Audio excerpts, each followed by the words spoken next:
আসসালামু আলাইকুম বন্ধুরা, কেমন আছেন সবাই? আজকে একটা ডিসপ্লে সমস্যা আপনাদের সামনে আমি ঠিক করব।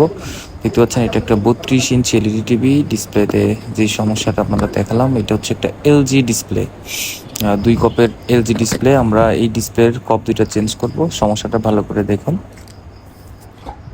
তো এই কপের 2টা কপই সমস্যার উপরে গ্লাস শর্ট আছে, গরম হচ্ছে। সো আমি ফার্স্টে 2টা কপ চেঞ্জ করব।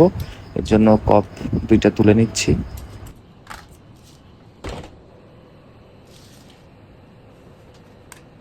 সাধারণত আশা করা যায় এই 2টা কপ চেঞ্জ করলে এই ডিসপ্লেটা আবার সম্পূর্ণ ঠিক হয়ে যাবে।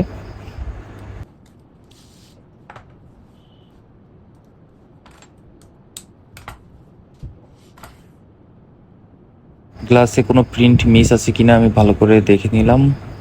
গ্লাসে যদি প্রিন্ট মিস থাকে তাহলে কপ লাগানোর পরেও গ্লাসে দাগ আসতে পারে। এই কারণে দেখে নিলাম গ্লাসে কোনো প্রিন্ট মিস নাই। আশা করছি কপ লাগানোর পরে এই সমস্যাটা সমাধান হয়ে যাবে।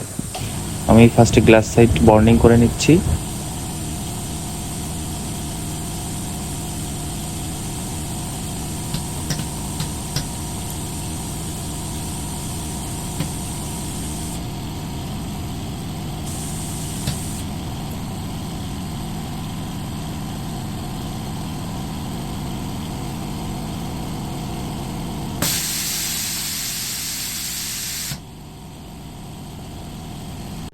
এদিকে কাজ করতে করতে আমার কম্প্রেসর মেশিনটা নষ্ট হয়ে গেল, ব্যাড লাক। আর আমাদের ডিসপ্লেটা ঠিক হয়ে গেছে, দেখতে পাচ্ছেন কোনো দাগ বা লাইন নাই।